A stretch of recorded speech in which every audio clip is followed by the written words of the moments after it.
Bienvenido a Euskal Politik, el podcast de actualidad política con tertulia, entrevista desde una perspectiva vasca. Soy Jon Koldo Arteaga y te animo a que nos sigas en euskalpolitik.eus. Entzuten da, Gabon. Gabon, bueno, Hau.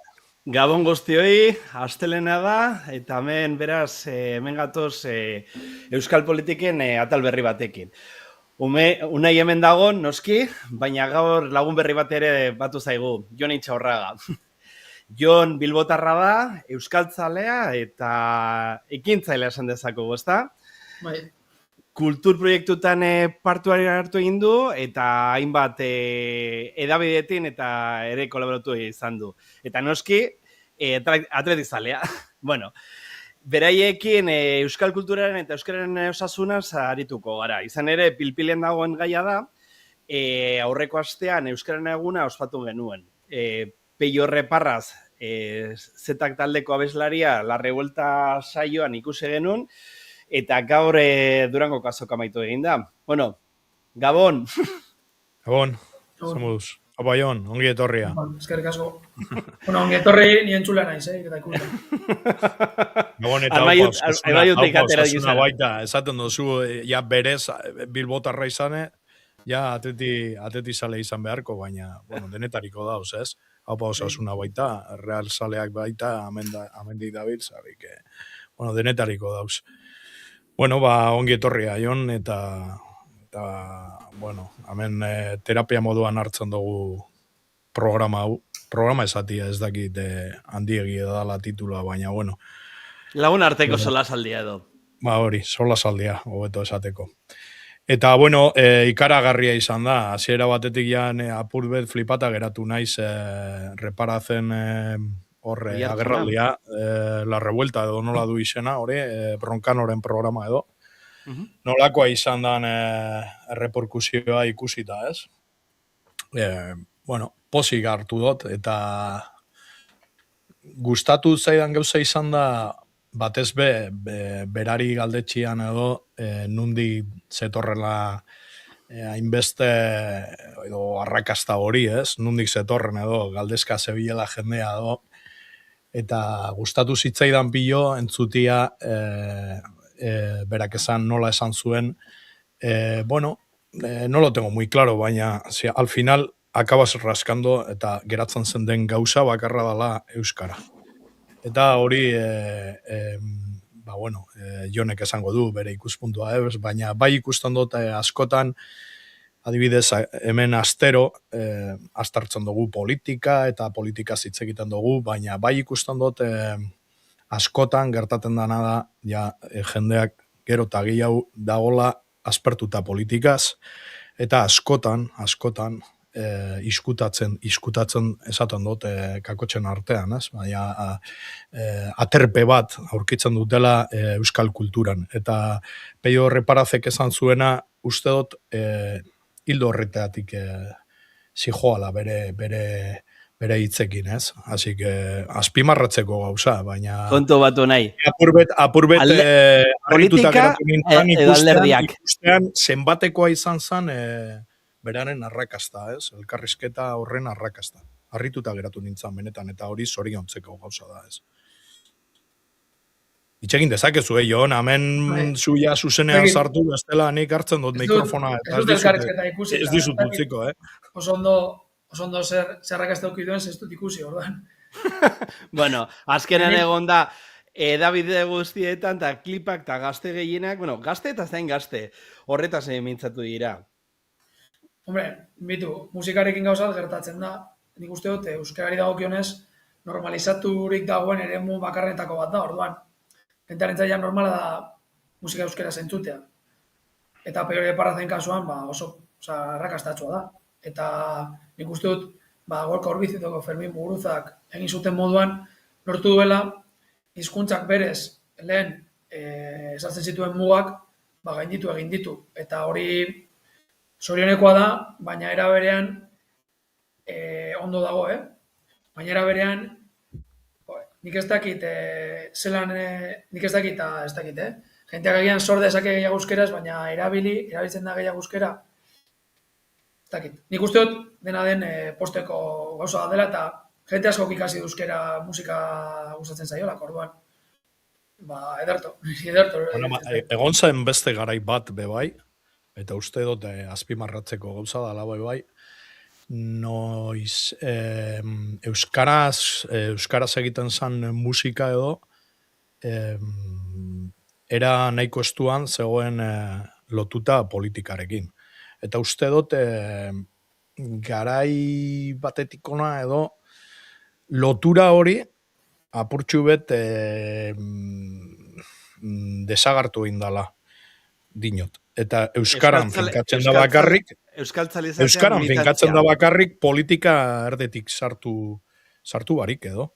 Lehen euskaraz entzutea gaitxik, eta ez dakize taldeak edo medio edo, bazirudien eskerra abertzaleko kidea sala dinot abeslaria edo ez dakitze gauzak, edo zeintzuk nolakoak ziren gauzak.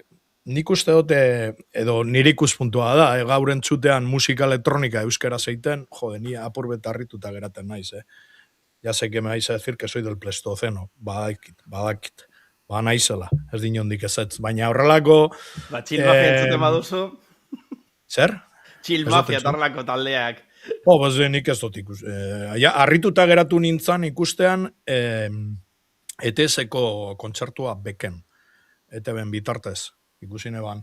Eta, harrituta geratu nintzan ikustean. Ze gaurko gazteria ikurrinaz eta olako flipada batekin euskal musika entzuten, geratu nintzan harrituta. Ez dakitzeatik neure buruan neukan hor ideia bat, jendeak edo orokorrean gazteriak zuela el reggaeton como musika top edo alako gauza bat. Eta badago euskal reggaetoia, kainak aitarlakoak dira. Ikusi neban bebai, basegola, eta purbet geratu nintzan bebai holan harrituta, Nire buruan esan hori normaltasunez hartzen, baina bueno, onartu behar dut olakoak irezela gauzak, Hori beti gertatu da. Niko Txarti bakizu gertatu zitzaion, ez? Bai. Roka egiten hasi zenean aita zerratu zen. Bai. Eta beti, esan nahi dut, nik uste dut hori da euskarak daukan abantaia. Edozein musika egin daitekela, eta gainera, edozein musika euskaraz egiteak ere erakusten du Euskal Herritarrok eta Euskaldunok euskararekin daukagun atxikimendu handia. Ze gaur egun ere, euskaraz egitea autu bat da. Eta peio reparatzen kasun, agian berarentzat naturalagoa da euskaraz egitea, bera arbizukoa delako eta gaitasun handia daukalako euskaraz egiteko, baina nik adibidez orain daukat buruan, Thatchers taldea. Iruindarrak dira, deredukoak, baina iruindarrak, ni bilbotarra naizen moduan, eta haurek adibidez autu bat egin dute musika euskaraz egitea. Thatchers aipatzen dut, asko gustatzen zaidalako. Baina zenbat talde daude Euskal Herrian, Willis Drummond ere etortzen zait burura, Bilur Ekiza. Iparraldekoek. Autua egin dutenak euskaraz kantatzeko. Eta agian orain ez dira izango duela 30 urte bezain esplizituak mezuekin. Baina euskaraz kantatzeak, euskaraz idazteak, euskaraz hitz egiteak, berez badakar autu bat Euskal Herri ia osoan. Eta zer esanik ez, zure inguru hurbiletik harago doan edozein eremutan, dela blog bat, dela edabide bat, dela hau bezalako tertule bat. Eta gero, lotzeko pixkat Euskaren egunarekin, Euskaren eguna aurreko astean ospatu egin zen, eta betiko eztabaida dugu mai gainean. Ezagutza handitzen ari da, baina erabilera batez ere gazten artean ez da erritmo berean. Zer ari gara gaizki egiten, edo? Nik uste dut erronka beti da, nik izan dela erabileran, ez? Hor finkatzen da erronka, eta ez da gauza erraza. Ez dinot erabilera, horri buelta emotia dinot, Nire buruari galdetzen diot askotan, zergatik gertatzen dela hori. Eta bai ulertzen dut alde batetik erosotasuna dagoela medio, dino, ze pertsona bat ezagutzen, alkarregaz ezagutzen zarenian eta gaztelera zeiten edo, azkenian normalia dala gaztelera urtetia, ez? Baina alderantziz be, gertaten da kontrakua, ez? Pertsona bat ezaguten badozu euskera zeiten, azkenian bera aurrez aurre eukitzen dozun bakoitzean euskera zeiten dozu, ez? Beraz, uste dut alde batetik ohitura kontu bat dela, eta erosotasuna ohitura horretan agertzen da, berez, alde horretatik, ez? Baina gero bestaldetik be bai, ni baikorra naiz, eta izan leike zuek baino sarragoa naizelako, ez? Orduan, nik beti esaten dut eta kontatzen dut, ni neure herrian naizela el nieto de frutu la vasca. Eta ni Euskal Herrikoa naz, eskerraldekoa, portugaletekoa, eta soy el nieto de frutu la vasca, dinot. Garai batean, orain dela gitxe egon nintzen horretaz berbetan bebai aitarekin, eta komentau gendune gure artian edo, nola zegoen garai batian edo, ni txikia nintzenean edo, gure artian ja bakarri beraren gana jutia esaten aita esanez, un saludo desde Montijo, Badajoz, pues un saludo para Badajoz, galduna ja. Hori, aitaren gana jutia aita deitzen, ja era como acto de militancia. De militancia suprema edo alako gauza bat. Orduan, dinot horrekin. Ulertzen dut aurretik dauzkagula pausu asko eta asko emoteko, oin dino, baina bebai atxera begiratzen badugu aurrera pausu galantak emon direzela bebai eta azpimarratu behar dugu hori. Ni behintzat holan pentsatzen dut. Ni berrio dinotet, azpimarratzen dut hori. Neure adina da, ya, bueno, soy de edad avanzada, como suelen decir. No viejo, pero de edad avanzada. Eta horrelakoa gertatu dire.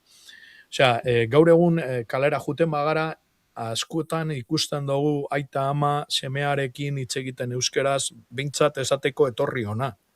Eta nik badakit hori hasiera punto bat dala, musikarekin gertaten denera berean edo, ez? Baina hasieratik hasi behar da gerora lortzeko edo, ulertzen didazue. Orduan, no hay nada que agradecer, Enrique. Un placer. Extremadura es una tierra maravillosa y una gran desconocida. Lo digo en serio. Doy fe yo porque las veces que he parado, porque los veranos suelo ir para Cádiz, que me gusta ir y tal, y solo paran en Extremadura y nos tratan muy bien a los vascos también. Yo lo mismo con mi cuadrilla cuando hemos bajado a Cádiz, hemos parado en Extremadura y nos han tratado, es una maravilla, es muy verde, cosa que no sabíamos. Luego tenemos una anécdota de que fuimos a la venta de Santa Isabel, cerca de la Garganta de la Olla, y entramos y era una peña en Atleti. Y el tío majísimo. Y nos atendió en euskera, porque ayer era San Ignacio. A ver, está bien la puntualización que has hecho antes del Atleti, porque John, para los que no sepan, es bastante ultra del Atleti, entonces bueno, está bien. Fue muy divertido porque por teléfono, porque íbamos justos, y le dijimos, oye, ¿nos has de comer a 3 socios del Atleti? Atleti, guau. Y no sé qué, y luego nos contó que él había crecido en San Ignacio. Por si nos está escuchando, además se comía fenomenal, un sitio... Alako gauza bat gertatu zitzaidan neri Galizian. No la deuko izena, el pueblo este que tiene los hórreos ahí metidos en el agua, con barros izenik. Hay un pueblo que tiene metidos los hórreos estos dentro del agua. Joder, ahí aparecimos ahí en una tasca y tenía... a Gabi de la Maza. Bueno, Gabi de la Maza egiten du lan nahiko potolo bat YouTubeen eta YouTubeen berreskuratzen abesti zahar, bueno, denetariko, baina abesti zaharrak baita. Abesti zahar nahiko politxek dauze, bai. Rekomendado. Dena den, aurrekoari bueltatuz. Begira, euskara, erosotasuna, duela gutxi, Gareko Iguriko Etxeak eta Iñaki Iurrebasok atera dute Esnatuale liburua. Eta nik uste dut liburu horrek ekarri duela edo ekarriko duela lurrikada bat euskaren egoera aztertzeko, zergatik. Bada, bera, eurek, bueno, hau da Iñaki Iurrebasoren tesia, ekarri dute liburu batera, edonork irakurretzeko moduko liburu batera, bai?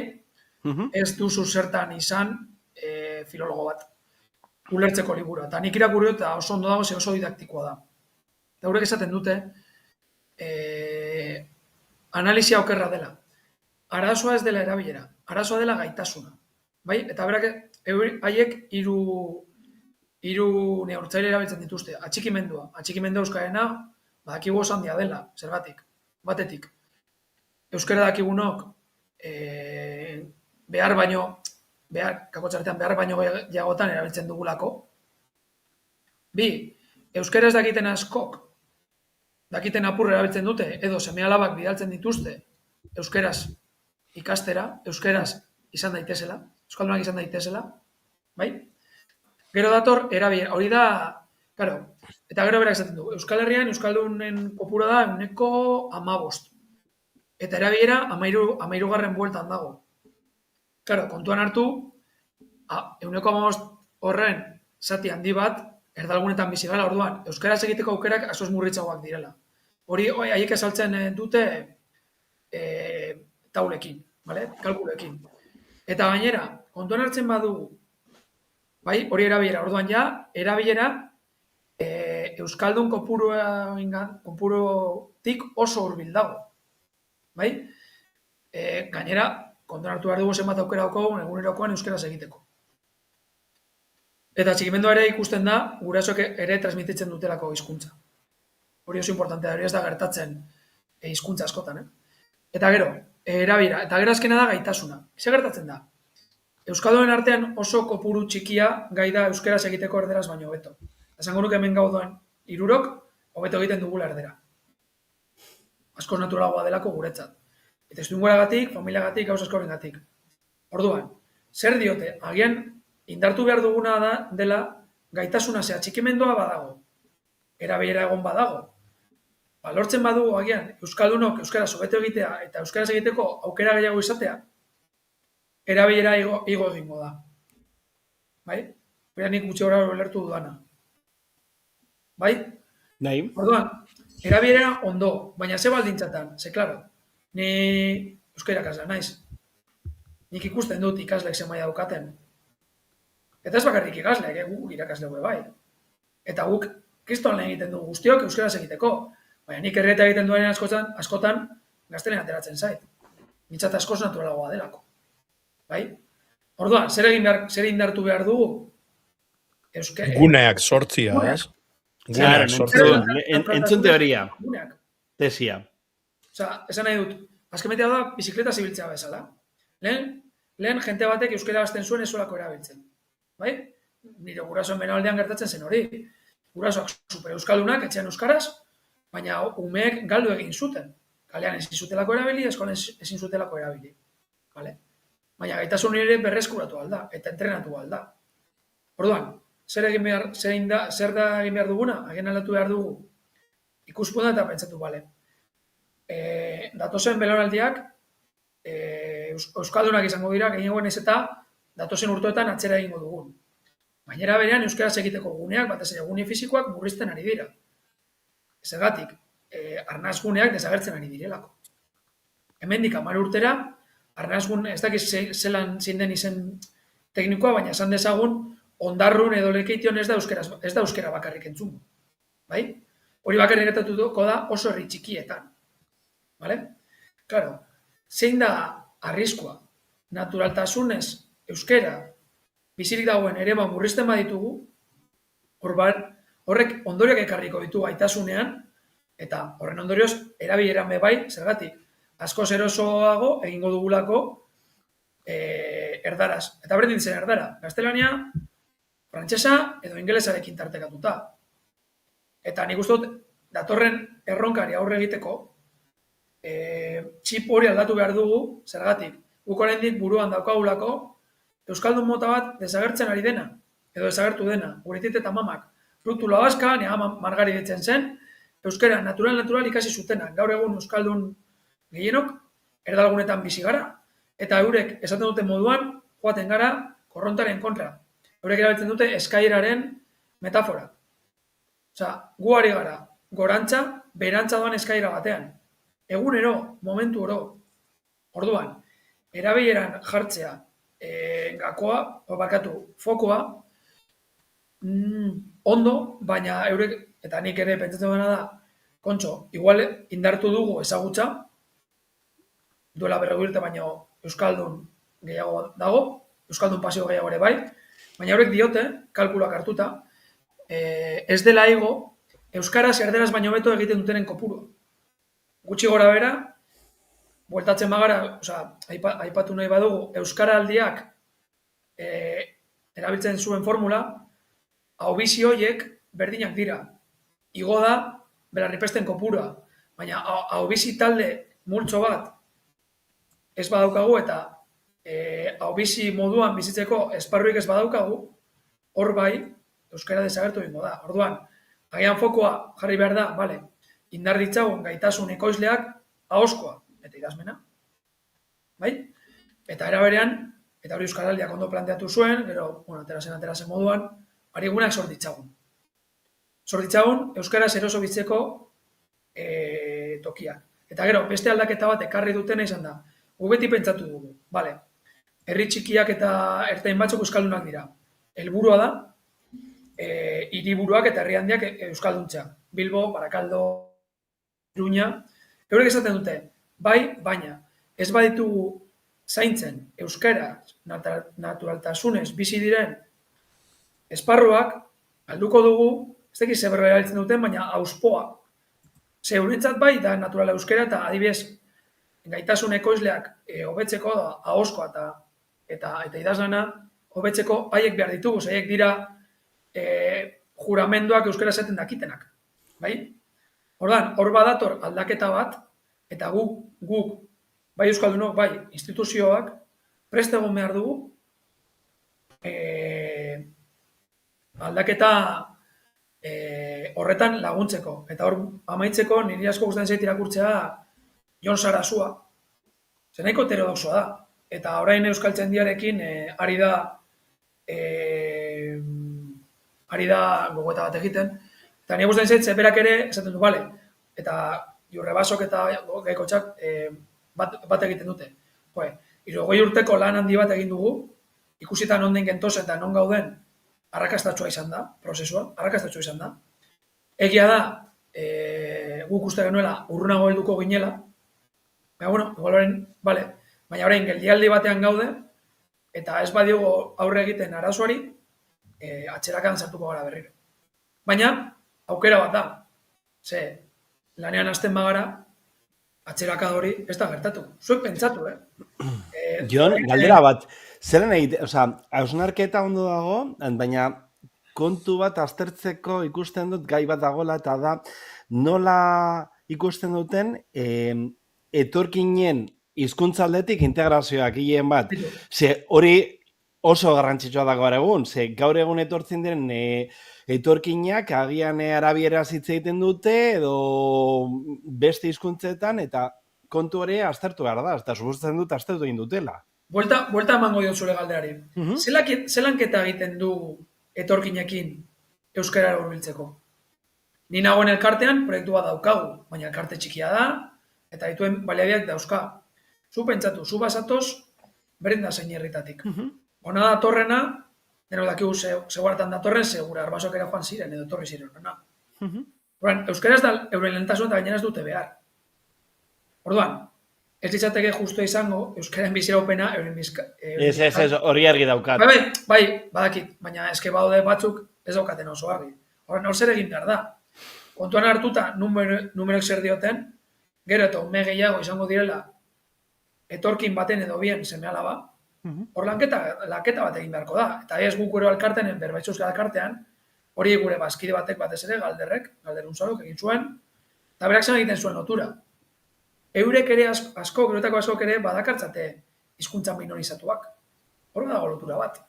Paraguaiti datorrenak guaranieraz egiten du. Marokotik datozenak asko amazijak dira. Bai? Hor badago aukera bat. Eta gero, era berean, guk euskaldunok kakotxartean etorkini exigetzen badiegu euskeraz egitea, egingo dute. Eta hori gertatzen da kale saltzaileekin. Igertatu zein nire biloko kuadriarekin, erdaldunak dira gehienak, torri zitzaigun, karizaltzaile bat, gizon bertz bat, eta euskaraz egin zigun. Eta ni nintzen euskaldun bakarra, bost geunden, bat argentinarra, baina ez tirurak, emekoak, eta ez ekiten. Askoz gehiago zekien beltzak, eta hori beste gehiagotan gertatu zai. Zergatik, berak ikustuelako, euskara ikasi eskero gehiago salduko zuela. Euskara ikasi eskero, imaginatu, berriatuan bizi bada, askoz harinago integratuko dela. Eta hori da gaina nire ustez euskarak daukan abantaietako bat. Euskalduna da euskaraz hitz egiten duena. Hori klasean saltzen duenean ikaslea kontra. Baina euskalduna da euskaraz egiten duena. Orduan, zu jaio bazara, berdin dit non, eta euskaraz egiten baduzu, apur horrek, kiston ilusioa egingo dio edozein euskalduni, eta askoz errezago izango da integrazioa. Bueno, gauza horiekin, eta hori esperientziak daude, Zaldibian okerez banago, hori argiak ekarri zuen, eta normalan nahiko arrakastatxoak izaten dira. Ba, igual lanketa egin behar da, zerrazena da, erroa botatzea, kanpotik atorrenari, eta nero dakigu zein egoretan datu zen. Baina egia da, adibidez, berritxu batera juten bat zara, Jon, han etorkinek, normaltasun oso zeitzen da bezala euskaraz. Baina igorre bere hizkuntzan baita, bere bolof edo gehiena dira baltzak, ez? Arrantzetan da biltza dena gaina, baina... Ondarrun agian, bai, unai, baina gauzat esango izut. Ondarrun berritxun bai, igorren eta durangon igualez. Eta igorren eta durangon hori da, orduan atzerapen hori da, nahiko galanta... Hor badago beste erronka bat, eta horiek dira latinoamerikarrak hizkuntza gaitik esan nahi dut, Bai. Claro, zu latinoamerikarra zara, zuk uste zure buruan, zu Espainiara zatoz, baina joaten bazara lekeitio batera, gaztenearekin nahikoa da. Eta Senegaldar batentzat joaten bada Sarara, frantsesarekin nahikoa da. Eta hori ere egin beharko da beste lanketa bat. Orduan getoak sortzen ari dire zure ikuspuntutik. Getoak ez, baina integratzen dira... Getoak dinot hizkuntzaren arabera edo, dinot. Hizkuntzaren arabera, segun, karo... Arriskoa badago, Latinoamerika... Zer? Arriskoa badago, la. Bueno, baina Euskalduna joaten ginen Ameriketara ere gure artean batzen ginen. Bai. Eta jente asko... Baina ez dinot horrekin, ez dinot... Bueno, bai, hori Holanda, ez? Baina orokorrean dinot, karo... Hispanoamerikar batentzat edo la madre patria dolako kontuak entzuten ditugu, ez? Eta berez askotan, bueno, denetariko egongo dire. Baita euskaldunak direzenak baita, baina euren semeak izango dire, agian. Bai, ez? Baina orokorrean entzuten da hori, eske eso no sirve, ¿no? Porque yo vengo a la madre patria y con el idioma que tengo ya horrekin nahikue da. Baina a ver, nik uste dute... Una ideologia politikora joan barik. Ez da hori politika, politika. Hori da mundu globalizatu batean bizi garela, hori argi uki behar dugu, eta kontua da estrategia planteatzea, aber nola itxan dugun, gure iraupenerako edo. Baina, unai, nik jarriko zut... Ez da bat ere erraza, baina ez bakarrik. Claro, castellano... Minuto bat eta gero entzun. Entzun. Berdin dit, Orozkoko eskola, imaginatu. Orozkoko eskola, herri ueman dagoen herri bat, orduan euskaldun dentsitate bat dago, vale? Imaginatu, 10 ikasleen klase bat, eta duela 20 urte. Imaginatu, 10etik 8 euskaraz egiten dut etxean, eta hor igual bat da, imaginatu, arabiar bikote baten semea edo alaba, eta beste bat, Orozkoko erdaldun batena, edo Laudiotik, edo Amurriotik, etorritzak berdin dit, bale? Bale. Claro. Hor, euskera, segurenik, erdaldun bi hoiek, euskerara lotuko dira. Edo, bai, umetxu hoiek, euskerara ingo dute, ulertzen diazu, ez? Ze gertatzen da, orain, klase horretan, 4 latinoamerikar badaude, Euskal Herriarekin, inongo loturik ez daukatenak gurasoak esan nahi dute. Naiz eta euskaraz ikasten duten, haiek, etxetik gaztenena dakarten. Bai? Eta, ez da berez txarra. Karo, hor, azkenean, euskaldunek ikasiko dute harinago gaztelania, eta hori ez da arazoa, nintzat arazoa dela, gaztelania ikasten duten bitartean, eta hori, Jurrebasok eta eta zelan da, eta Goikotxeak deitzen diote erdalduntzea, bai, hori ume guzti gertatzen zai, adin batetik aurrera erdera ikasten dutela. Hori gertatzen da, euskaldunetan ere erdalduntzea gero eta lehenago gertatzen dela, orduan euskera ere zenbateraino menperatzen duten. Bai? Claro, hori ere, imaginatu, lehen, igual, Barakaldon gertatzen zena edo Bilbon gertatzen zena, orain ere gertatzen da Orozkon edo Igorren. Claro, ze euskera, ze erraztasunukiko dute gazte, ume hoiek euskaraz egiteko handik 10 urtera. Euskainola. Ze, claro, lehen erdaduntze hori gertatzen zen, ostean, geroseago orduan ja, euskara, barneatuta zeukaten eta ja, esan dezagun elebideak ziren. Baina eske orain, euskaratik erdera dima bezalako herri batean pasatzen dira umeak 3 hilabetetan. 3 hilabetetan. Eta horrek askotan ere, ekar dezake, euskara ere, ez dute esango ahazteaz, ez dute ahaztuko, baina gaitasuna galtzea, eta oxidatzea. Eta hori bai da arrisku bat. Erabiltzen ez baduzu galtzen da, hori egia da. Horregaitik esaten du Jonek entramendu behar dala. Bai. Bai, baina hori arrazia deuke, bai esatian guneak sortu behar direzela baita. Eta hor badago arrazka da.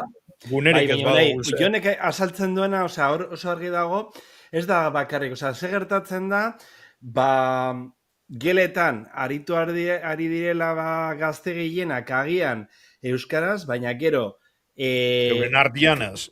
Baina hori da kontua. Eta gero etxetan, ze gertatzen da. Baina horregaitik esaten du. Ez que lehen egiten euren artekoa behitza.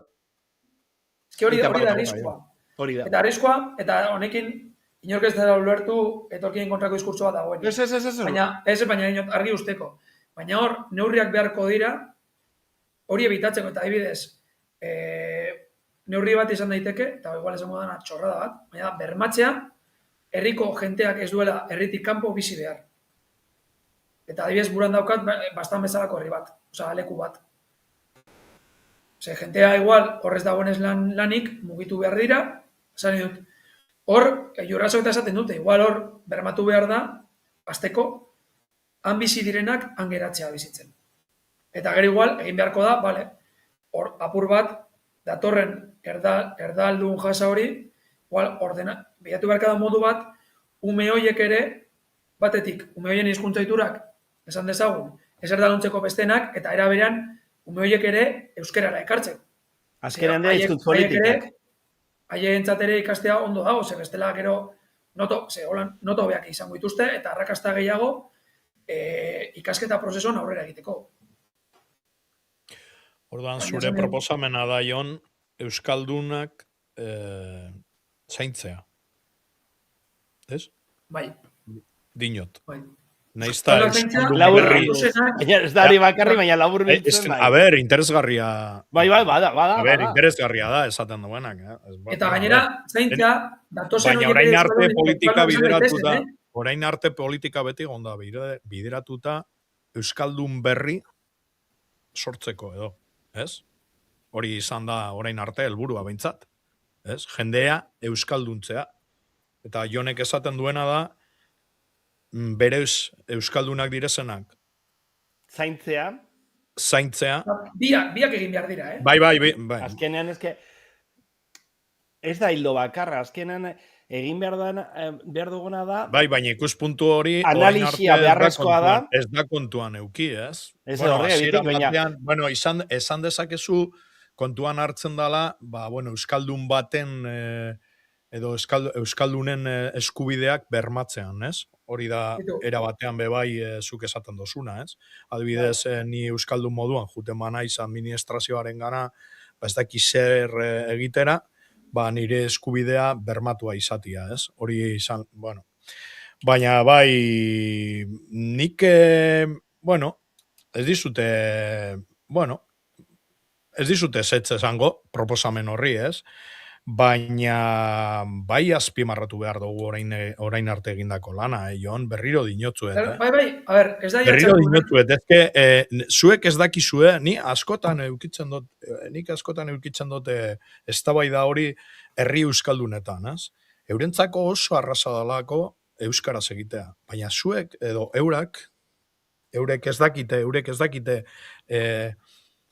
euskaldun batentzako zein zaila dan, adibidez, euskaldun izatia eskerraldean, edo enkarterriaetan, adibidez, karrantza batean, edo lanestosa batean, edo sestau batean. Orduan, Bilbon, bai. Bueno, alde zarrean zu juten zara, eta noiz behin kantzuten duzu euskara kaletik. Bilbo batean, bai, baina, bueno, kontuan euki jarri dizudan lehenengo adibidea, ez? El nieto de frutu la vasca.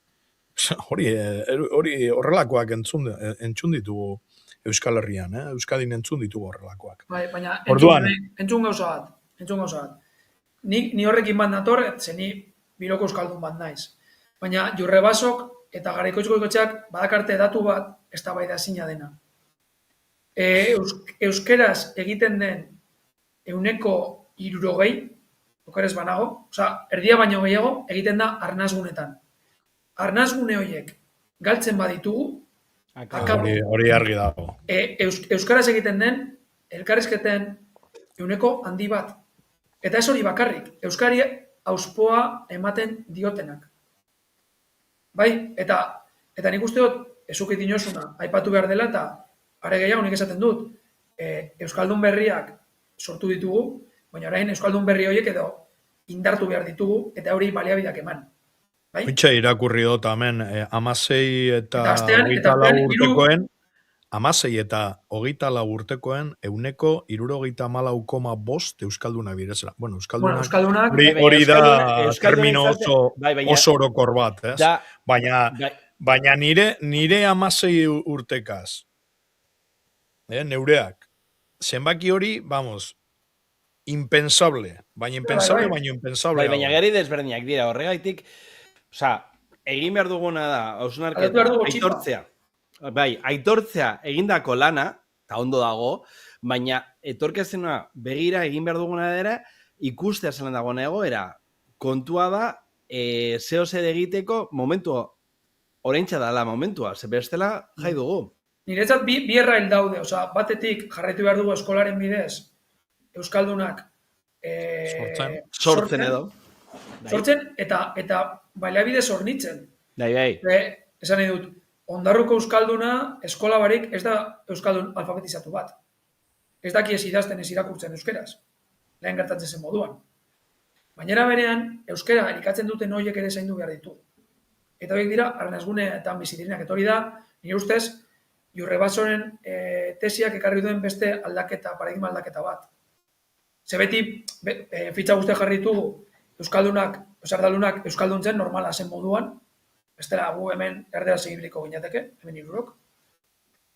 Baina, heldu gara, eta oso ondo dago. Eta jarritu behar dugu lan horretan. Eta gainera, haiei eman behar dizkiegu tresnak. Ze gauza bat, beste gauza bat da, Kikeman Amonarezek esaten duena. Agian hemendik, ez dakizena esaten zuen, baina niri buruan genetu zitzaidan, zergatik aukeratuko dute erabiltzen ez duten, zergatik Euskal Herritarrok aukeratuko dugu hemendik 30 urtera, erabiltzen ez dugun hizkuntza bat. Hori elikatu egin behar da. Eta elikatu egin behar da. Horretarako, nik uste dut hor gaitasunari, beltzen bat ikusita ze atxikimendu dagoen, aukera paregabea dagoela, belaunaldi euskaldunagoak egiteko. Bai? Ze azkenean euskeraz bizi nahi duenak izango ditu euskeraz eroso bizitzeko baliabideak. Gaur egun, askori falta zaizkigunak. Eta zuk irakasle moduan, Jon, ez dozu uste oinarriak ez dauzela bermatuak? Dinot, irakasle moduan galdetzen. Eskolak bakarka ezin du. Eta, bitu, familiak lagun artean, eskazken, eske kontua ez dala irla bat. Nik uste dut, eskola irabazita dagoela. Gutxi gora, eskola irabazita dago, ze ez da bakarrik dereduan ikasten duela gehiengoa bizik eta lan hizkuntza irakasle ona euskera da. Bai? Hori irabazita dago.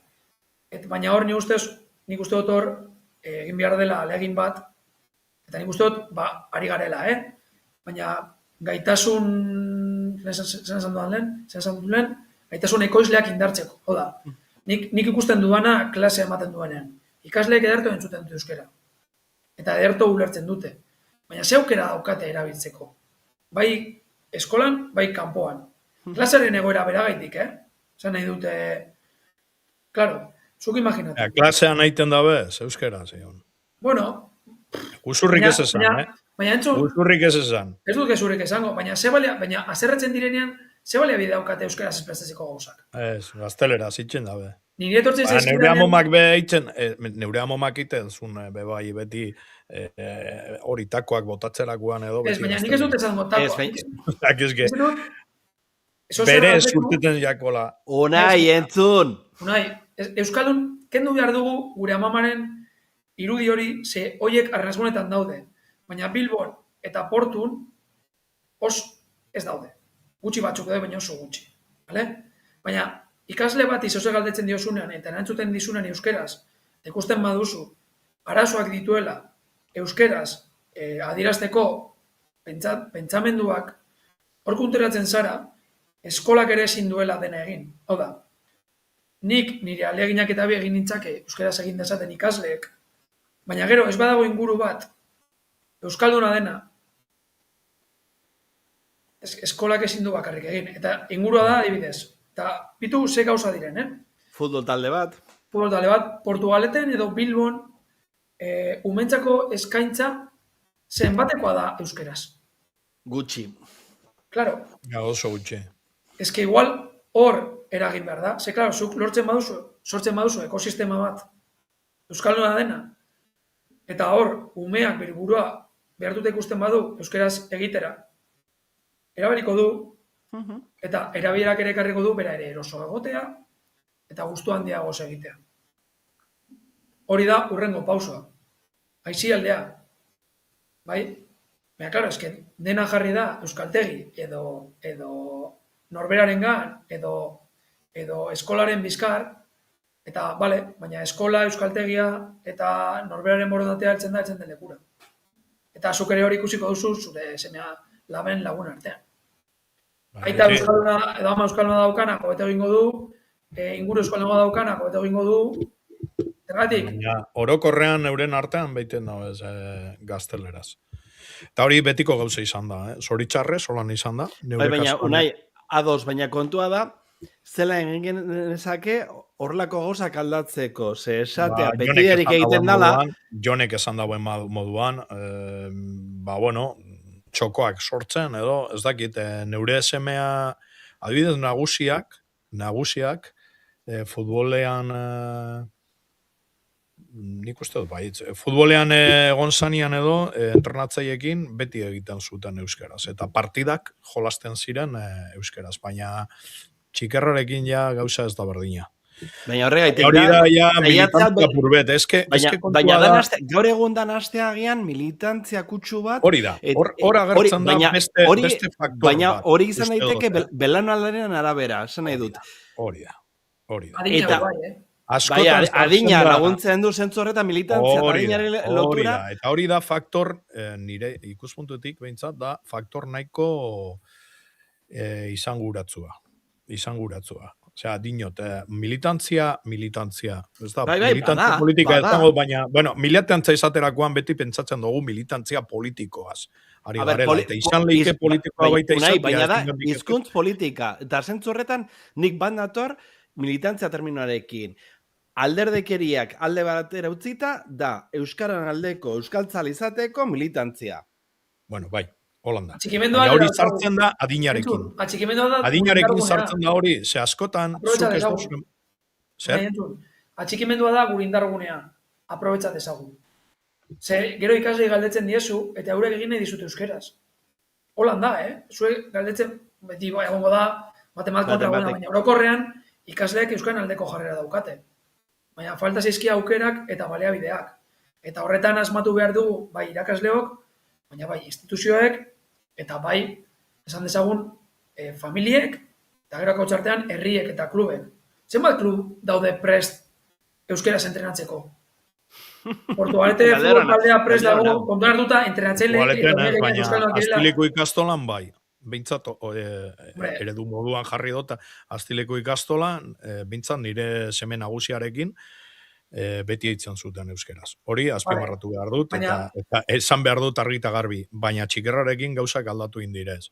Baita nagusien artekoa bebai, gurasoen artekoa bebai, gure artekoa ez da gazteleraz izaten da normalian. Naizta jende asko euskalduna izan, naizta jende asko euskalduna izan. Hori da beste puntu bat, baina ez pentsa zure adibide pertsona da, balio duena guztion. Zenbat, bitu, Astileko ikastola bat da, eta euskara da hildoetako bat erratita ikastola bat, bale? Baina zenbat klub daude, kirol klubak, zenbat klub daude, prest hartzeko eta esateko, bitu, bihartik aurrera, kontuan hartuta, ni entrenatzaile gehienak, eta nire ume gehienak, euskaldunak direla, euskaraz entrenatzeko. Erronka polita baina zaila, Ez dut ikusten nire hain zaila denik, matxo. Baina hori, horrelako baloia eskatzeko eta saltzeko jugada bat, edo jokalaldi bat, nola egin behar dozun, edo adi...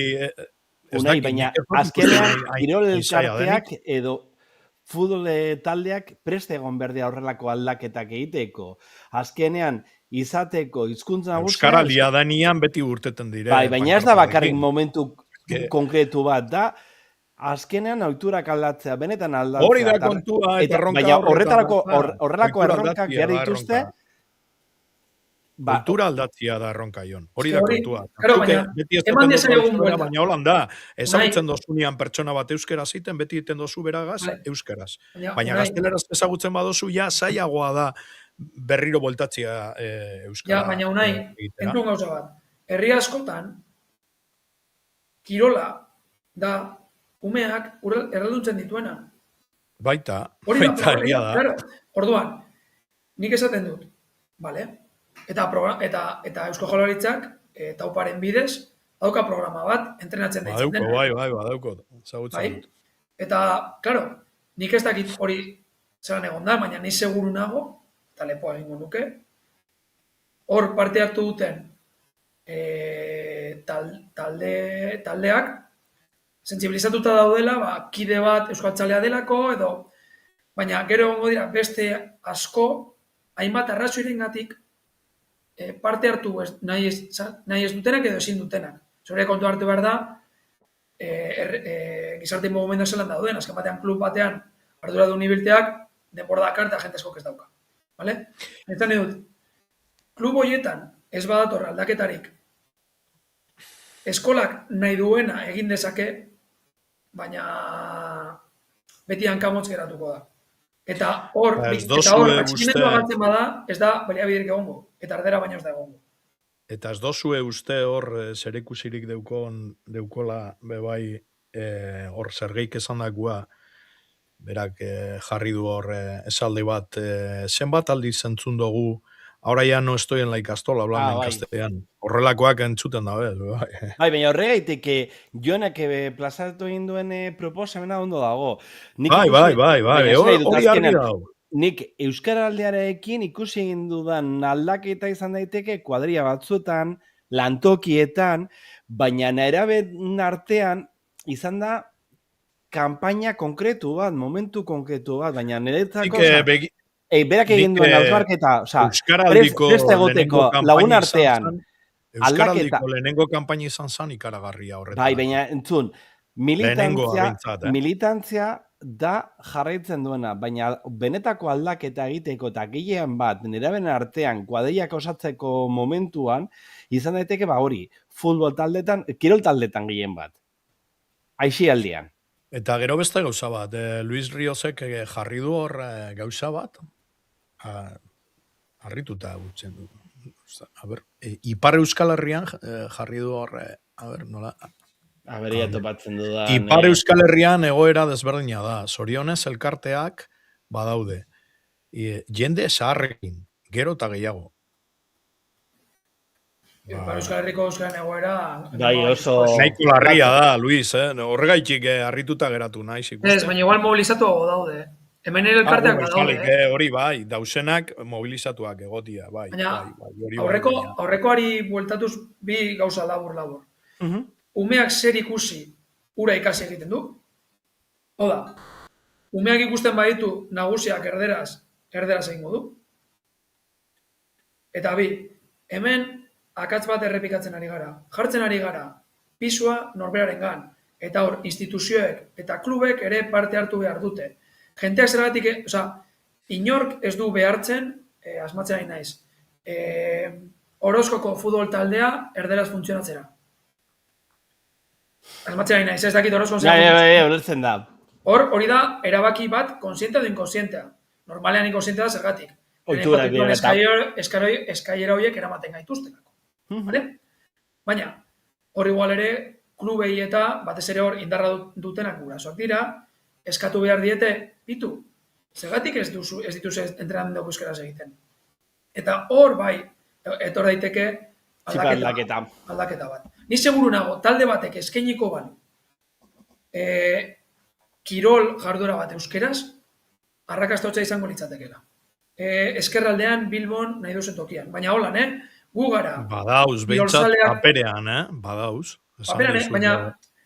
Karo, eske gero beste gauza bada praktika, hori, hasieran futbola ikastola batean, extraeskolar moduan edo, nik ulertzen dut euskaraz izango dela.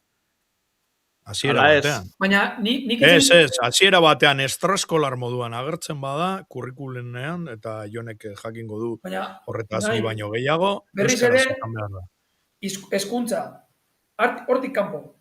Osa, berriz ere... Aixialdean, etxean. Ez, kirol klubak, Portugalete futbol taldeak erabakitzea bitu. Programa egingo dugu eta gure helburua da hemendik 5 urtera, behintzat gazteak kategoriara arte, zetuko gara hau euskalduntzen. Ikusi dugulako, entrenatzaileak euskaldunak direla, eta jokalarek bai. Jon, galdera zail bat. Borondateaz egitea harrelako autua, edo dirulontza jasotzeko bete beharra edo? Hombre, idealen alitzateke borondatez egitea, baina oso zaila da, ez bakarrik berez euskarak zorditzak oztopoengatik, baizik eta nik ikusita zelan dabiltzan elkarteak orokorrean ezagutzen ditudanak, jenteak ere ez daukalako astirik edo baliabiderik halako aldaketa handi bat aurrera emateko. Zu pentsatu zure hizkuntza komunikazioa aldatu behar duzula goiti bera. Eta hori askotan egiten du voluntario batek, euskalduna denak agian euskaraz egingo duena, baina erdalduna bada, hori. Orduan, zaila da, klaro, hor buruan daukagu Portugalete futbol taldea, baina nik ez dakit Portugalete futbol taldeak, adibati pintearren, zenbat liberatu daukan. Aldatu dezagun herria, segero hartuko itxundik, hostiak. Vale, berdin dira. Bermion. Bueno, es que Bermion ez. Bermion orain dela gitzi ikusi, egon nintzen ikustan, semearen partida bat, Lumoren aurka, eta Lumoko jokalari guztiak, euren artean egiten zuten euskeraz. Eta entrenatzaileak baita. Jendearengan zehozer esaterakoan jendeari, beti euskeraz. Gure artekoak, denetariko dauz, euren artean euskaraz egiten dituztenak, badaude be, baina orokorrean gazteleraz. Eta berriro dinot, nik uste dut hori dala askotan izaten dala ohitura txar batengatik sortatzen dela. Ze bestela, eta adibidea hor dago, ez? Jon, gure artean nola iten dugu askotan, gazteleraz, ez? Naizta euskaldunak izan. Bai. Eta Jon, gubion artean ezagutu ginenean gazteleraz, Bai. Denbora pasata, militantzia apur batekin, bueltatu dugu asuntoa, ez? Baina orokorrean da, nik uste dut ohitura kontu badala. Beraz, bat nator ideia horrekin, ideia hori dinote esparru hori sortzeko ideia horrekin, ez? Bat nator. Esparru horiek euskaldunak direzenak sortzen badire, agian euskaldunok, berez gure artean ezagutuko gara euskaraz egiten. Eta horregaitik esan dut lehen, niretzat ikaragarrizko arrakastatsua izan zala lehenengo euskaraldiko kanpaina. Ze nik ikusi nuen jendea kaletik txaparekin, eta euren artekoa, ni harrituta geratu nintzen adibidez sartzerakoan taberna batera, eta ikusterakoan paparran, hori kamarerua, paparran belarri prest txaparekin, ez? Eta ja horrekin sustatzen dozu euskara erabiltzea. Ulertzen, ze nik ikusten dut aurrean daukadan pertsona euskalduna dala, edo berez ulertzen didala, esaten dion gauza, eta ja igual animatzen naiz. Eta hori da, eta esango dizuet gauza bat, horretaz egon ginen ni euskarazko batzordean nago ertzaintza barruan sartun da, eta horretaz egon ginen itxegitan, eta eztabaidatzen, eta entzun nuen, nire sorritxarrerako edo, horrelako ikurrak jartzia, jendia markatzia zala. Baina, bai, holan entzun eban. Eta ni harrituta geratu nintzen, ze hori ez da markatzia baizik, eta nik jendearengan aurkestea nire burua euskaldun moduan, ez? Nire gana etorteko pertsona bat euskaraz, nahi badu, nirekin hitz egiteko. Eta ez da besterik. Eta hori deusestatu egin zan. Osea, ja, tomar por saco. Hori da jendea markara la gente. Eta hori ez da markara la gente. Nik bintzatolan ikusten dut. Eta askotan nik uste dut daukagun arazonetako handiena da hori, ohitura. Ohitura. Eta gero, karo, hortik dator beste guztia. Ohitura eta ikuspuntuak. Ikuspuntuak, baina hortik dator beste guztia. Eta zer dator hor, ze ohiturak aldatzen ez badire, edo txarrerako aldatzen badire herri euskaldunetan, guztiok, bukatuko, gazteleraz edo frantseseraz eiten. Hori da gertatzen dana, baina hori da ohitura falta gehitxik. Eta esparru horiek bermatzen ez dugulako, edo ez ditugulako. Baina entzun gauza bat, gogoratu eskaileraren metafora. Guari gara, gorantza, beherantza datorren eskailera batean, arrankariak bezala. Ondo esaten zuen, zenek esan euskaldunan izatea. Zenek esan euskaldunan izatea. Baina eske horregatik nik askotan, nik ere lehen horrela pentsatzen nuen, baina esaten dut. Lehen esan duena, atxikimendua, euskaldun kopurua, erabilera, eta gaitasuna, horiek ikusita, egia da, badagoela jentea, ohiturak aldatu beharko lituzkena, batez ere, beren burua super euskalduntzat eta super abertzaltzat dauzkatenak, bale? Baina orokorren ikusten duena da, euskaldun gehienok, batez ere erdalgunetan bizi garenok, hemen guirurok, eskailera bat, beti guazela korrontaren kontra, eta horren ikusi dut, koño, oien euskera, ja, baina eske, zelan esan, eske guretzat ere asko zerrezagoa da erderaz egitea. Eta ezin gara egunean 24 orduz militantzian bizi. Eta batzutan behar dugu, eta ni gertatzen zait, eta ni euskara erakasle naiz, eta izan nahi dut, nik ere euskara irakaslea izan nahi dut, militantza gaitek. Nire gertatzen zait, eta fizikoa da, etzen naizela, eta egin behar duela gaztelaniaz, onaino nagoelako. Kontrako ere gertatzen zait, Esan nahi dut, beti ari gara eskailaren kontra. Orduan, eskailaren kontra ari denari, bere zain, pisu gehiago gartzea ere, ez da zilegi eta egin dezagun gure azterketa. Ordorikak arrazoia zeukan. Euskaldun izatia oso nik etza. Nik beti esaten dut. Zeukan arrazoia. Baina, unai, pentsat ezagun gauza bat. Hartu ditzagun gure inguran dauden erdalun gehienak. Nire kasuan Bilbon edo lanean, zure kasuan lanean edo Portun, eta Jon zure kasuan Bilbon eta lanean. Ni segun nago, hor hartzen baditugu. Euskaldun gehienek egiten dute euskeraz, ez dute esango egin duten guztietan, baina ia guztietan. Kontu hartuta, euren inguru soziolinguistikoa.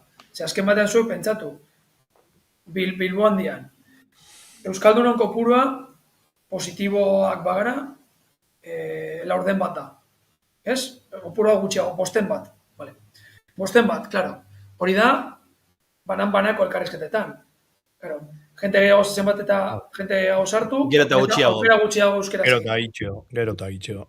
Nik uste dut, hor ere txipa aldatu behar dugula, ez da zen behar dugula, bale. Nik egunean, imaginatu, 20 aukera badauzkat, euskaraz egiteko 15 erabiltzen baditut, ondori naiz. Ze, klaro, beste 100 piku gaztelaniaz dira, eta aldaketa horiek niri alegin bat eskatzen didate. Vale? Eta nik uste dut horrela hasi bergarela gauzak aztertzen, bestela guaren nekatu egingo gara, eta nekeak dakar etxipena, frustrazioa eta utxikeria. Orduan baikorra zara, Jon. Euskararekin baikorra zara. Ni zehatzen naiz, bizitzan orokorrean baikorra esaten, ze urte luzez eskorra esan naiz, eta triste bizi izan naiz, eta ez dut hori nahi. Ni ez naiz baikorra. Nik bai arriskoa ikusten dut. Baina behan ikusten dut, atxikimendu bat dagoela, eta jenteak, eta lehenengo euskaldeak argi erakutsi zuen. Jenteari aukera ematen bazenean euskaraz egiteko, euskaraz egiten zuen, eta nik euskaraldia barrutik bizi nuen. Orduan euskal elkarte batean nengoelako lanean, eta guri tukatu zitzoigulako deustu aldeko antolatza, eta gero ni Bilboko lehenengo batzordean egon nintzen. Eta ikusten nuen jentea oso motivatuta.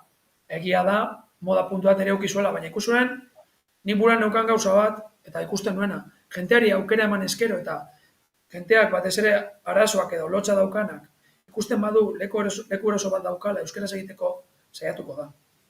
Horra nik uste dut hor ere, egin behar dugula, eta utzi gure buruari behar baino pisu gehiago jartzen, ze beti norberarengan jartzen dugu pisua, eta hasi gure autoazterketa egin ostean hasi bestieri exigitzen. Zer egiten du gure klubak? Zer egiten du gure udalak? Zer egiten du gure foraldundiak, gure Euskal Gobernuak, baina eraberan zer egiten duen Espainiako Gobernuak, kriston alegina daukana, zergatik Radio Televisión Espainolan ez dago saio bat ere euskara hutsez? Zergatik Cadena Serrek ere ez dauka espazio bat ere euskara hutsez? Zergatik El Correok dauzka albiste batzuk, baina oso gutxi? Laguntzak hartzen duela. Diru laguntza izan dira medio. Eta egunen baten diru laguntza horiek amaitzen badira? Zergatik, gainera, gurean ere, autokritikoak gara eta oso ondo gure inguruarekin, deia gara eta Radio Euskadi eta ondo dago eta egin behar dugu. Baina hasi gaitesan besti ere exigitzen. El Correo, Nereo Asko, Nereo Navarra, Eusitu Est, Cadena Ser, Cope, Radio Nacional, publiko hi batez ere. Zenbat zai euskeraz? Zenbat ordu? EAN eta Nafarroan. Zenbat? Ordu bete egunen eskeztakin. Eta euskeraz dauzen edukiak? Dinot. Zer esan edu horrekin, eitzultzearena edo? Ez, orokorrean nahiko, nola esango duke, nahiko, ez dakit zeitz, erabili. Nahiko markatuak dauzela.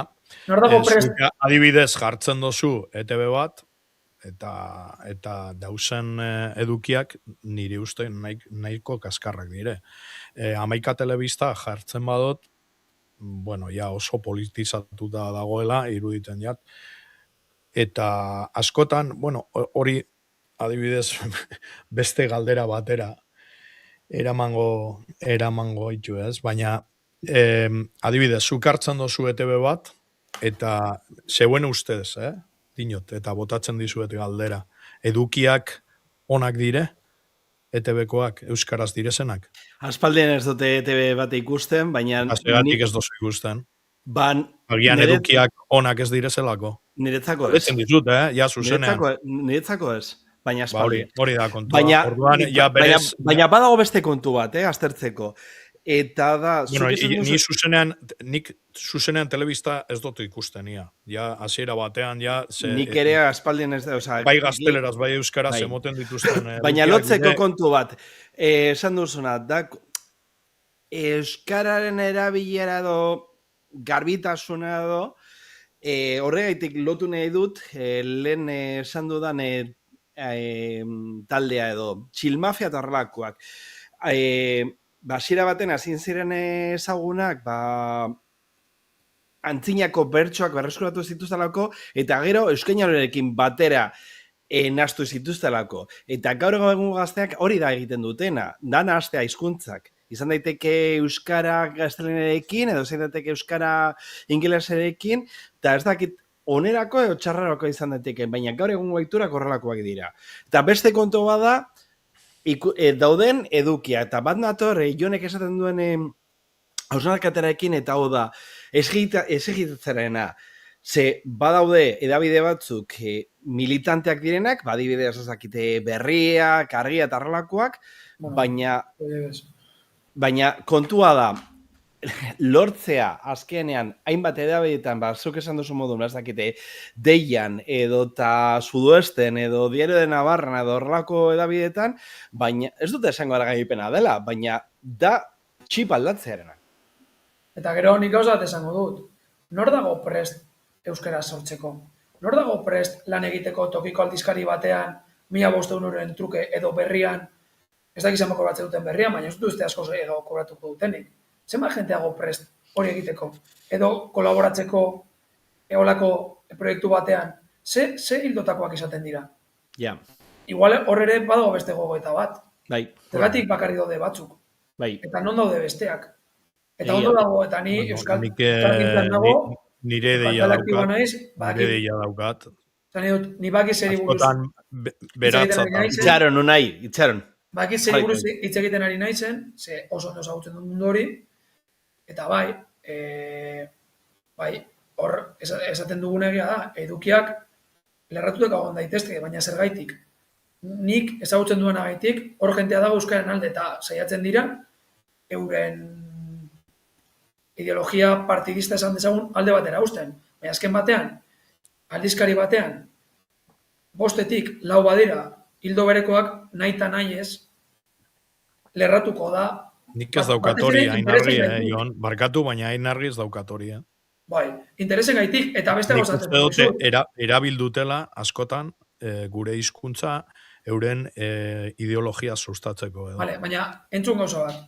Eta hor badago beste kontu bat. Nor konsumitzen ditu alako edabideak? Ze, klaro, edabideek ere dirua behar dute. Publizitatea sartzen zaie, ikusle, irakurre edo entzulen bidez. Agian, haiek ere, eta nik argia daukat buruan, nik uste dut argi, nik ez dakit, baina nik uste dut argiak bere garea esan zutela bitu. Guk egiten badugu, olako aldizkari bat, ezkertiarri iraultzailea, denok dakigu ze adjetibo jarri aldugun, agian lortuko dugu aldizkari hori bideragarri izatea. Ze hor badaukagu publiko bat, target bat. Baina... Orduan da, targia lortzia. Eta berri zeiatzen ari bagara. Ez nahi, hausnarketa da kontu bat, nik entzun lehen, Jonen ikusponta, ze oso ondo dago. Eta nik ikusi dut Euskal Gintzan, zu joaten zara leku batzuetara, eta harreman naturala da, zu joaten zara beste leku batzuetara, eta harremana ez da batere naturala. Eta hori ez da Euskal Gintzaren errua, Eta Euskal Gintzan, voluntarioen artean gehiengo izatea, ideologia batekoa, hori ere ez da Euskal Gintzaren errua, Non daude besteak? Nik askotan pentsatzen nuen hori, eta ni ez naiz ezker abertzalekoa. Baina nik esaten nuen, zer pentsatzen nuen ona sartu aurretik, eta zelan ikustituan gauzak ona sartzean. Bai? Eta hori bada beste gogoeta bat. Bai? Eta jenteak ez du egiten. Erreza da Twitterren esatea, bai, berria lerrotuta dago ezker abertzalekin. Eta galdetzen dizut, ideologia horietakoak izan ez direnei izan leike baztertuak izatiak. Baina badaude bestera batzuk. Eta zerretik ez dira sortzen... Abalurte dara matzate, eta ez dote jartzen hori, nire ideia ez da aitzaki moduan hori jartzia, Baina, buelta eman zure ideari joan, zerretik ez da sortzen edabide berriak. Gure errua euskaldun moduan izan dela, askotan, gure hizkuntza politizatzia edo. Askotan izan da hori errua. Errua, nik emuke esango errua da nik, Bai, eta oso ondo etorriak beste batzuei gure kontra edo euskararen kontra juteko, bai. Baina zein zen alternatiba? Alternatiba zein zen? Agian Jonek esaten duena, ni nola ez naiz ezker abertzalekua eta euskera abertzaleak beratzat hartu du euskera, beste esparru bat euskalduna dela, ezker abertzalekoa ez dana sortzia, edo? Baina hori, arrazoia dozue horretan, ideologi politiko batzuetan geratu da euskera ja bakarrik, hori, gabonetarako, ja, laster egon gara gabonetan. Unai, esan abizenak, esateko zebestela, jonek ez zuten badu, pentsa dezake bere idea izan dela, nik esan dut, Arteaga. Entzun, Unai, Euskararen aldeko mugimenduan, Euskal Elkartetan, taupo inguran da biltzen artean, euren helburua da Euskara sustatzea. Eta nik, esaten izut ze, ni hor barruan egon naiz, eta elkarte, esan dezagun, elkarte bateko kidea naizela, kide aktiboa, eta helburua beti izan da Euskara sustatzea. Bai? Hau da, helburua sekula ez da izan, alderdi baten aldeko politika egitea. Eta nik uste hor gauza bat egin behar dugula. Hasi behar garela alderdiaren antijoak kentzen. Eta erabadia beste gauza. Nator horrekin, baina adibide bat jarriko tzuet. Ni egon nintzen, uste dut izan zala 2019an, Donostian korrika haitzen, ertzain moduan, beste ertzain batekin batera, beste ertzain batzuekin batera, barkatu, eta irainka, mehatzuka, eta ez dakiz zer gehiago, Euskararen alde, ertzain moduan, korrikan aiteagatik. Hori neri gertatu zitzaidan. Bai. Hori neri gertatu zitzaidan, neri bost. Baina zer lortzen dugu, edo zer lortu zuten gitxi hoiek, gure kontra irainka etorri zirenak. Beste egunen batean, beste korrika batean, asko, edo batzuk ez joatia. Eta horretaz ari naiz. Eta hori da, nik bizi izan dago gauza bat. Neri bost, ze ni kapaz naiz gauza bat besteaz diferentziateko, edo gaitasuna daukat. Orduan, ni urrengo batean jungo naiz. Eta urrengoan junintzan, nire semeekin batera. Eta urrengoan bueltatuko naiz. Euskararen alde egingo dudalako beti. Eta neri bost batzuk edo bestiak edo ez dakin nor jutia edo ez jutia. Baina, orokorrean, askotan, Euskara politikari edo politikarekin nahiko lotuta egondala, edo gehiegi, esango dut. Nahiko lotuta ez gehiegi lotuta egondala. Gure kalterako gainera, Jon? Euskaldunen kalterako. Nik ez daukat oso argi. Eta zango izut zergaitik. Nik askotan zentzaz eukat, EAN eta Nafarroan, Euskararen aldeko pausoak emateko alderdi sozialistaren zain gaudela. Eta alderdi sozialista askotan, batzutan bai izan da alderdi bat Euskararen alde ekarpen egin duena, batez ere balidatuz alderdi abertzalek esaten zutena, baina ez dira baten ere bada galga bat. Eta Andueza azken urteotan, mitzat bere diskurtsoak gero, egia da, botazioak ez direla hain Euskararen kontrakoak esan dezagun.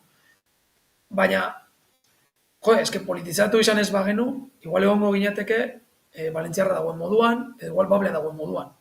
Bueno, politizatua izan like igual hitza ez da politizatua, baizik alderdizatua. Nahi, baina kontua da, Jon, eintxarrak esaten duena, da, lotzea imagina profil linguistikoek, azkenean ze gertatzen da gaur egun alderdi sozialistarekin, edo sindikatu batzuekin, ez dutela ikusten horrelako beharrak, eta hitzakia da betikoa. Esateak gaur egungo izarteak euskaldun kopura ez da besterako. Eta azkenean horrelako gauzak egiteko egon behar dira autopolitikoak. Eta horretan lotu behar dira, ez bakarrik alderdiak, hizkuntz politikak. Berriro dinotzu eta astero esaten dizudan gauza bat. Nire eskubideak nirekin batera etorten dire. Eta nire eskubidean naizta nireak bakarrik izan, bermatuak izan behar dire. Eta ez dau besterik. Osea, a mi eso de que son 7, 8, 17, niri bost.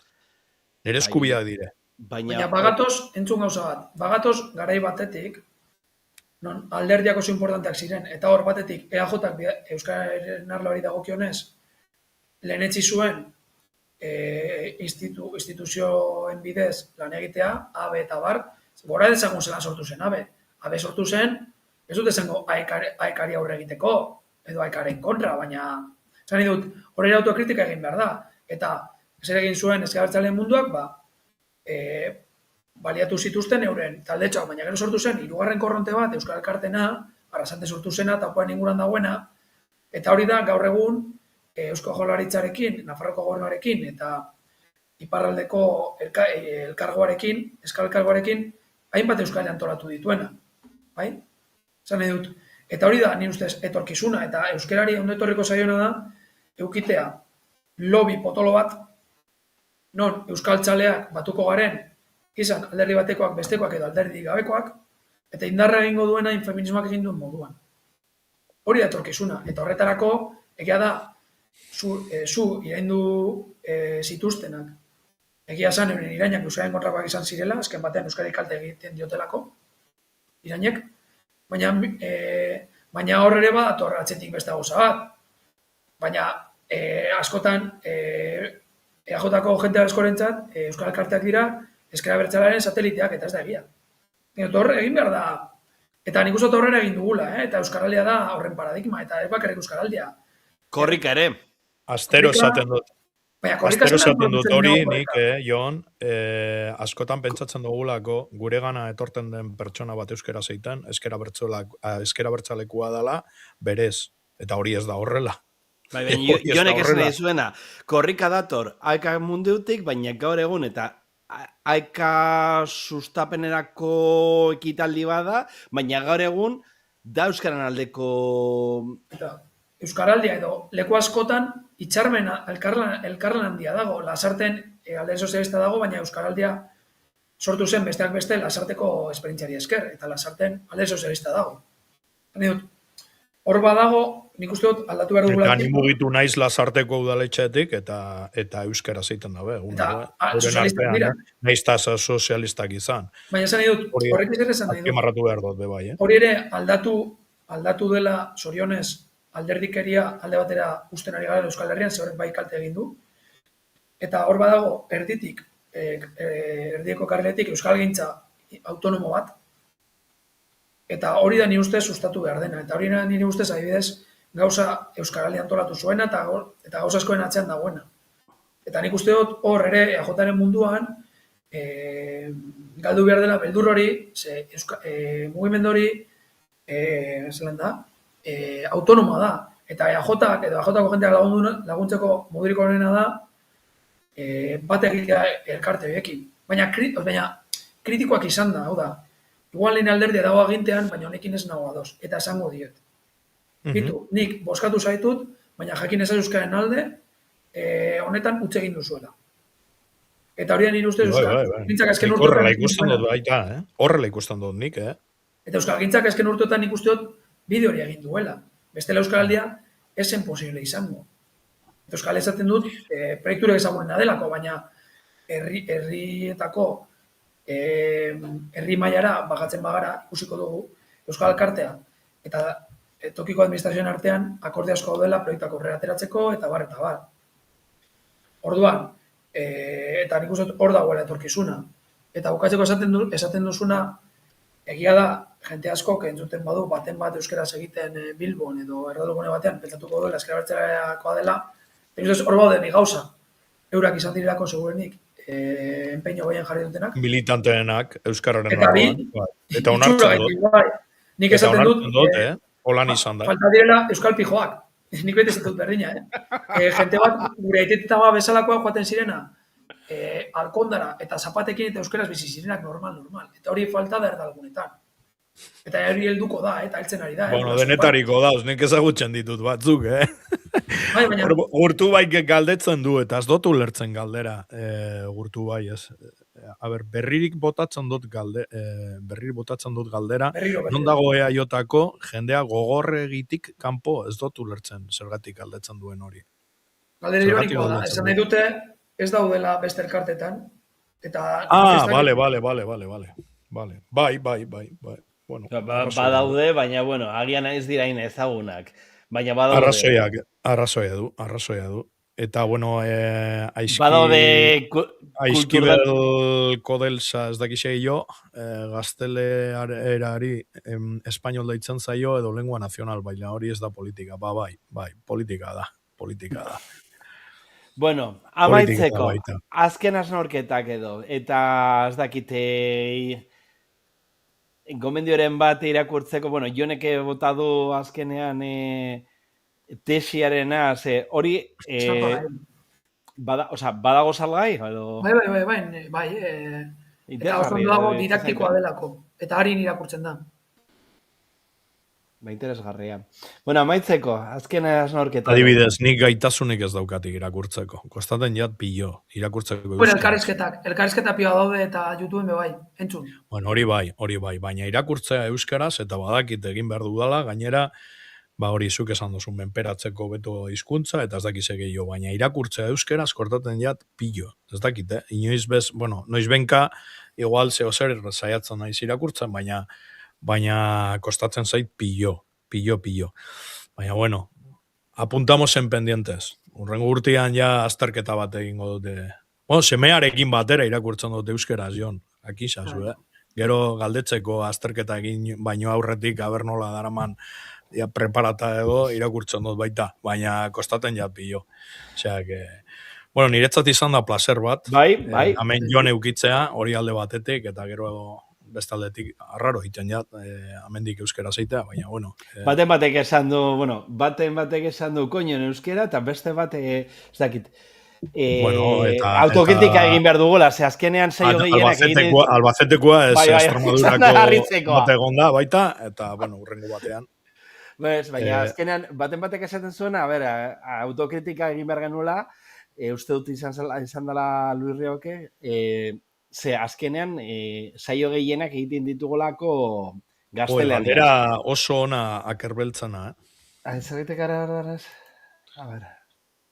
Zergatik gara erderaz izateari alderzi, abertzale baten idatzizko komunikabide bat denean, ez da behar beste kritikatzen. Kritikatzen da, Iñaki Soto baten Twitterren aserretu zen, horren arira. Iñaki Soto da zuzendaria. Eta aserretu zen. Kritikatzen da, Eta, adibidez, nik bidaltzen badiot Iñaki Sotori edo garari idatzi bat edo gutun bat hildo diferentearekin publikatua izango litzateke? Hori da erronka bat, nahi baduzu. Nik baten bat ikusi. Hori da erronka. Nik baten bat ere irakurri dut, Bai, noizbenka urteten dira, Hori esan behar dut, bai. Noizbenka urteten dira, baina oso arraroa da. Ez norki idazten du hor, esan nahi dute, igual jenteak ere ez duela guztietan. Egunkari guztietan, hori baita esan behar dut. Orduan, nik pentsatzen dut, bai, interesgarria izango litzatekela, bai, euskararen munduko, edo euskaraz horreleko eztabaida politikoak bebai sortzia, eta, bueno, hemendi botatzen diot garari, edo berriari, botatzen dizkiet, hori, erronka hoiek, haber kapaz izaten direzen edo, eztabaida hoiek eta beste ikuspuntuak hor sartzeko. Esango didate bai ez sartzen dituztela, baina nik ez dut ikuste hainbesterik sartuta dauzenik, baina bueno. Deiakua da, malgarria da, bai gazteleraz, bai euskeraz, gurtu bai. Bazkatu baina nire ikuspuntua, Onai, Isildo. Unai, entzun, nik gauza bat esango izut, euskarazko kasetira batek esan ziana. Oso euskaldun gutxi hausatzen da euskeraz agertzera. Eta hori ere badarazo bat. Eta lehen esan dutelako? Gaitasuna ez dutelako edo azkenean... Uste dutelako, ez dutela gaitasuna. Ez du zertan, Eta kostatzen da pilo bat euskaraz kontertuliak topatzea eta bar. Benetan, hori, eta pertsona hori da, nire lagun bat, fidatzekoa da, ez da, holan, ez da bile zer justifikatzen. Eta nik uste dut berriak ere antzeko arazaukiko duela. Nor dago prest, berrian lan egiteko. Bai, ez da raza lortzia, ez da raza. Baina gero beste bai, askotan euskaldunak, edo euskaldunok, nik ulertzen dute, nik taberna batean hitz egiteko edo elkarrizketa bat mantentzeko edo, gaitasuna dudala, ez? Baina askotan ni sentitu naiz, eta erratian egon naiz, elkarrizketa batzuk egin ditut, euskaraz, eta askotan sentitu naiz, eta igual nire kontua da, baina azterketa barruan nintzela edo, horrelako moduko gauza bat edo, eta hori bebai nik uste favorerik ez digut egiten ere. Eta askotan gertaten da hori ez, bebai. Adibidez, eta ez da bestaldetik tratu txarra hartu dudalako, edo ez orokorrean gure baitan da, zuk lehen esan dozun moduan, ez? Askotan gure buruari gehitzen dugulako gure sama, ja berez daukagun sama, gehiago sartzen dugula, ez? Eta hori da askotan niri gertatu zaidana. Berez, nik ulertzen dut euskara, komunikatzeko hizkuntz moduan edo, gero nortasuna ikusten dut euskararen atzean, gure nortasuna da, gure zentzua, bizi izateko zentzua edo, ez? Nik holan ikusten dut behintzat, baina bai ulertzen dut, erronka nahiko potolak ditugula oindino aurretik. Así que, beste egunen batean hitz egingo dugu beste gauza batzuetaz, baina eskertzen da, hemen zue ipitzea eskertzekoa da, Hala, Jon, erosa gontzara? Bai. Bueno, hori da azkenean... Urrengo batian futboletaz hitz egingo dugu. Jon atletiren alde, ni bebai atletizalea nahizenez, ekarriko dugu beste bat ez dakit osasunakoa edo, denetarikoa ditugu hemen, osasunakoa. Nik uste gauza batzuk pendiente geratu direla, eta beste egunen batean komentatuko ditugu. Ikusten dudanez, testigo hartuko dut, lekuko hartuko dut, presa hode berriz etortzeko nazta, Jon? Eroso, ondalako da hori. Eta haude gai batzu jarraitzeko, azkenean, komentatu ditugun gaia jarraitu behar ditu, azkenean da gure etorkizuna eta horrelako hausnarketa egin behar dira. Bai, gizarte modon, bai erakundek ere egin behar duten hausnarketa eta azkenean edonork egin behar duen hausnarketa. Baina, interesgarria eta ez dakite, Jon, Urrengo batian hitz egin behar dugu perfil linguistikoetaz, eta guzti... Baina amaitzeko. Kontuan eukitzeko, ni horrekin nahiko azerre. Gaur amaitzeko, baukazu proposamenik Jon ez dakite libururen bat, besteren bat, komikiren bat, diskaren bat? Esnatu ala hil, hori lehen aipatu dut esnatu ala hil, eta, hori pentsaten ez, zer egon ezen irakurtzen. Lasai, bestela. Ia gustatzen zait zinema eta bitu. Orain pelikula bat, askotan gomendatzen dudana, eta niretzat oso ondo azaltzen du zerten fasismoa egunerakoan. Marcelo Mastroianni eta Sofia Lorenen pelikula bat da. Eta izena da, txan, begitau behar dut, astu zait guztiz. Ez esan... Klasiko hutsa. Bai. Aurraga, klasiko hutsa. Zakizu ze pelikula dan, ez? Una jornata particular. Bai, ez dakit izena, baina ezagutzen dut, bai. Fasismoa zer den ulertzeko egunerakoan, ni ustez oso pelikula hona da. Gaur berriro ikusi dut semearekin batera Unamun Norena. Nik ikusi daukat. Nere bultan, todavía macabre aún más. Ya benetan, ya kokotena ya no hago Unamunotas. Faltaten zaigu azkuna bere figura glosatzeko edo, eta zoritxarrez daukagu. Pertsonaia oso komplexua da. Intelektuala, baina egolatra gutxa. Bentsat pelikulan agertzen edo erakusten diguten pertsoinaren... Nik Unamuno ez dut defendatuko, baina azkenen horrelako pertsonaiak berdin zait, literatura mailan, artistik edo musika gintzan edo hainbat arlotan, nik uste dut azkenean horrelako pertsonaiak horrelakoak dira. Azkenen daukate egokutsu bat, behar dutela bere... Egokutsu egola tragutxa zan, macho. Bentsatolan adierazten. Bai, pelikula, ikusi dozu pelikula? Egola tragutxa, Txarrena da, Guardiolak bezala utzi dituen imitatzaileak, baina bueno. Bere agua daukate, baina ez daukate bere talentua. Hori da. Bueno, Ion, plazer handi bat izan da, eta jarraituko dugu. Ta beste ontzat, eskerrik asko hemen egoiteagaitik, eta datorren astean batatuko gara. Datorren astean izango da urteko azken saioa, eta gero opor txiki batzuk hartuko ditugu. Ordainduak izango dire oporrak, ez? Ordainduak dire oporrak. Lanikoak bai, zuke. No, hemen kobrau bestela pankartarekin, Pankartarekin jugona, ez, zure gana.